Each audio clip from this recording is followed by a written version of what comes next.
Hi friends, welcome to Indhu's kitchen. இன்றைக்கி நம்ம சேனலில் இட்லி தோசையோடு சாப்பிட்ற மாதிரியான ஒரு சூப்பர் சைட் டிஷ் ரெசிபி தாங்க பார்க்க போகிறோம்.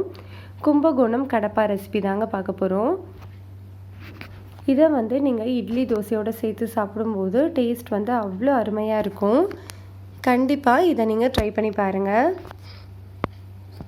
அதுக்கு முன்னாடி நம்ம சேனலை சப்ஸ்கிரைப் பண்ணாதவங்க ப்ளீஸ் சப்ஸ்கிரைப் பண்ணிக்கோங்க. கூடவே பெல் ஐக்கானையும் கிளிக் பண்ணிவிட்டு ஆளுங்கிற பட்டனையும் கிளிக் பண்ணிக்கோங்க. ஃபர்ஸ்ட் ஒரு 3 உருளைக்கிழங்க நல்லா கழுவிட்டு தேவையான அளவு உப்பு சேர்த்து நல்லா வேக வச்சு இந்த மாதிரி மசிச்சு எடுத்துக்கலாங்க. இந்த மாதிரி சின்ன சின்ன பீசஸ் இருக்கிற மாதிரி மசிச்சுக்கோங்க, அப்போ தான் டேஸ்ட் ரொம்ப நல்லாயிருக்கும். இப்போ நம்ம ஒரு 1/4 கப் அளவு பாசிப்பருப்பை நல்லா கழுவிட்டு ஒரு குக்கரில் சேர்த்து 1/2 கப் அளவு தண்ணி சேர்த்துருங்க. இது ஒரு 3 விசில் வச்சு நல்லா வேக வச்சு எடுத்துக்கோங்க.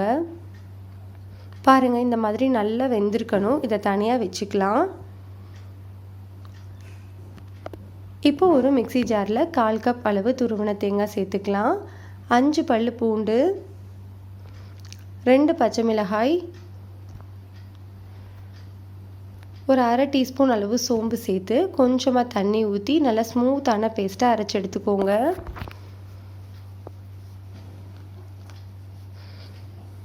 பாருங்கள், இதை நம்ம அப்படியே இப்போ தனியாக வச்சுக்கலாம். இப்போ ஒரு கடாயில் ஒரு 3 டீஸ்பூன் அளவு எண்ணெய் சேர்த்துக்கோங்க. எண்ணெய் சூடானதுக்கப்புறமா இதில் ஒரு 1/2 டீஸ்பூன் அளவு கடுகு சேர்த்து பொரிய விட்டுறலாம். ஒரே ஒரு பிரியாணி இலை, ஒரு சின்ன சைஸ் பட்டை, ஒரு கல்பாசி, ஒரு ஸ்டார் பூ, இது எல்லாமே இதில் சேர்த்துடலாம்.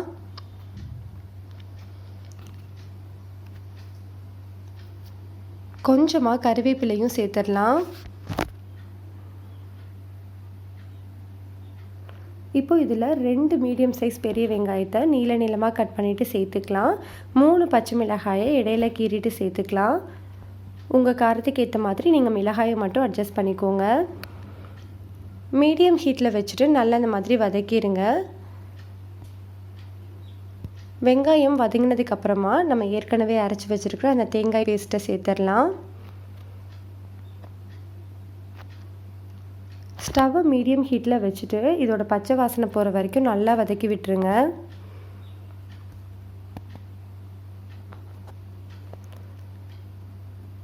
இப்போது இது நல்லா வதங்கிடுச்சு. இதில் நம்ம வேக வச்சு வச்சுருந்த அந்த உருளைக்கிழங்கை சேர்த்துடலாங்க. சேர்த்துட்டு இதை நல்லா மிக்ஸ் பண்ணி விட்டுருங்க.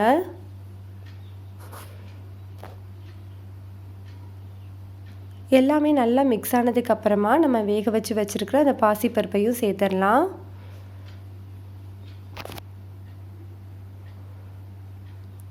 இப்போது இதில் 1 கப் அளவு தண்ணி சேர்த்துக்கோங்க. சேர்த்துட்டு நல்லா மிக்ஸ் பண்ணி விட்டுருங்க. தேவைப்பட்டதுன்னா இன்னொரு கப் அளவு தண்ணி சேர்த்துக்கோங்க.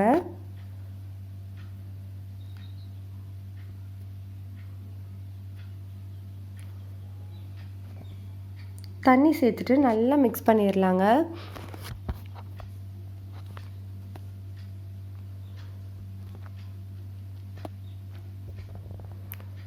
பாருங்கள், இதோட கன்சிஸ்டன்சி இந்த மாதிரி தான் இருக்கணும். ஏன்னா இதில் நம்ம பருப்பு சேர்த்துருக்கிறதுனால ஆறினதுக்கப்புறமா கொஞ்சம் கெட்டியாகும். அதனால் தண்ணியோட அளவை பார்த்து சேர்த்துக்கோங்க. இப்போ இதுக்கு தேவையான அளவு உப்பு சேர்த்துடலாம். உருளைக்கிழங்குல உப்பு சேர்த்துருந்தீங்கன்னா அதுக்கேற்ற மாதிரி பார்த்து சேர்த்துக்கோங்க. மீடியம் ஹீட்டில் வச்சுட்டு நல்லா கொதிக்க வச்சிடலாம். பாருங்கள், இப்போ நல்லா தளன்னு கொதிக்குது. அவ்வளோதான், நம்மளுக்கு சூப்பரான கடப்பா ரெசிபி ரெடி ஆயிடுச்சுங்க. கண்டிப்பாக இதை நீங்கள் ட்ரை பண்ணி பாருங்கள். உங்களுக்கு இந்த ரெசிபி பிடிச்சிருந்ததுன்னா லைக் பண்ணுங்கள், ஷேர் பண்ணுங்கள், கமெண்ட் பண்ணுங்கள். மறக்காமல் நம்ம சேனலை சப்ஸ்கிரைப் பண்ணிக்கோங்க.